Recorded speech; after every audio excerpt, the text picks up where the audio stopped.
आणि जर आपल्याला सुखरूप भेटत असेल तर एकच कारण येणार, फक्त त्या देवाचं भजन करणं, त्या देवीचं भजन करणं. आणि भजन करा देवाचं, तुम्हाला असं कसल्याच प्रकारचं संकट होणार नाही. म्हणून आपलं मालकपर्यंत देण्याकरता त्या सुरदेवीने माझ्या प्रभू रामचंद्राचं सुंदर प्रकारचं भजन सुरू केलं. 2 मिनिटं सर्वांना हात वर करा आणि आपलं 2 मिनिटं भजन करायचं. श्रीराम राम जय जय राम, श्रीराम राम जय जय राम, श्रीराम राम जय जय राम, राम राम जय राम, श्रीराम राम जय जय राम, श्रीराम राम जय जय राम, श्रीराम राम जय राम, श्रीराम राम जय राम, श्रीराम राम जय राम, श्रीराम राम जय राम, श्रीराम राम जय राम,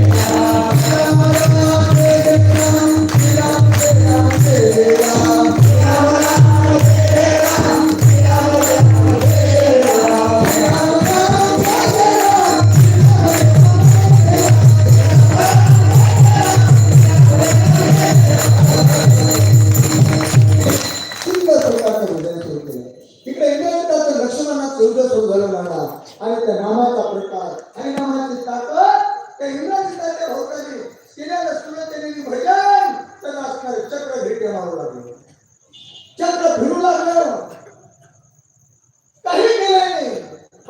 इंद्राजिताने जर बाण मारला तर रामाचे 4 जण वानर मारायचे, बरेच सैन्य मारायचं. पण लक्ष्मणाने बाण मारला, इंद्रजिताच्या जवळ बाणही जात नाही, इंद्रजिताला बाण स्पर्श करत नाही. हे माझ्या बजरंगबली हनुमंताच्या लक्षात आलं. बुद्धिमत्ता वरिष्ठ, अरे भैया लक्ष्मणाला निष्फळ होईल, इंद्रजिताला बाण स्पर्श करत नाही, काय करायचं? विभीषण जी महाराज बोला हनुमान, काय झालं? आज लक्ष्मणाचा निष्फळ होऊ लागला, का बाण लागत नाही? पुन्हा असणार त्या लक्ष्मणाने असणाऱ्या त्या विभीषण हनुमानजीने विभीषणाला बोलून घेतलं.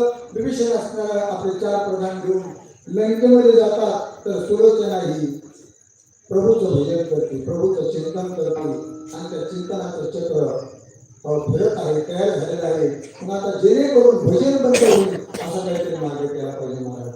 4 प्रधान लंके राजा रावणाच्या सभेमध्ये जातात आणि राजा रावणाला सांगतात, राजा भैया इंद्रजित लक्ष्मणासंग रामसंग युद्ध करतात आणि भैयाची असणाऱ्यांची भावी त्या लक्ष्मणाचे रामाचे नामचिंतन करते.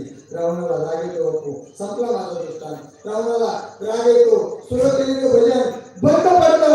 भजन बंद पडल्यानंतर नामाचं चक्र कमी होतं आणि लक्ष्मणाचा बाण इंद्रजिताला लागतो. हा प्रभू रामचंद्राच्या समोर जातो, श्री प्रभू रामचंद्राच्या समोर जातो आणि एक भूत सुरतेच्या दारात जातो.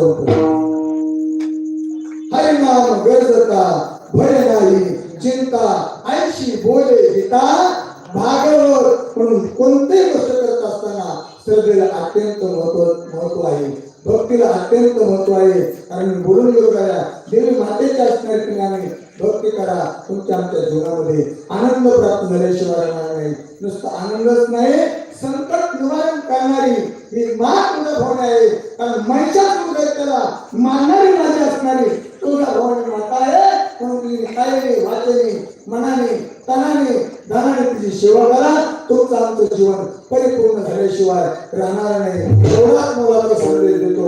आणि सुरू असलेल्या अखंड हरिनाम पाप 4थ्या दिवसाची असणारी कीर्तन पुष्प गुंफण्याची माळ 4थ्या दिवसाची माळ गुंफण्याचं काम नानाने माझ्याकडे दिलेलं आहे. मला जशी सेवा करता आली मातेची त्याप्रमाणे सेवा केली आहे. या सेवेकरता आमचे भोजकर मौली यांचे सर्व असणारे विद्यार्थी आहेत. मृदंगाचार्य गणेश महाराज आहेत, गायनाचार्य वैभव महाराज, आमचे महादेव महाराज, भागवत महाराज, विनेकरी रमेश महाराज आणि स्वतः नाना महाराज 4 दिवसही असणाऱ्या आपल्या मंडपामध्ये आहेत. तुम्ही ऐकणारे भक्तिमाता, आमच्या असणारे महिला मंडळ, पुरुष मंडळ, सर्व कार्यकर्ते, सर्व असणारे आयोजक नियोजक, सर्व अन्नदाते झालेली सेवा माता भगवतीच्या चरणी अर्पण करून आणि सर्व कार्यकर्त्यांच्या चरणी अर्पण करून सेवेला या ठिकाणी पुण्यराम आमच्या रसपुत्रवाडीने सुंदर प्रकारची असणारी शिक्षण दिली. त्यांनाही धन्यवाद. ताईवाद सिस्टीम हे आमचा असणारा कलाकार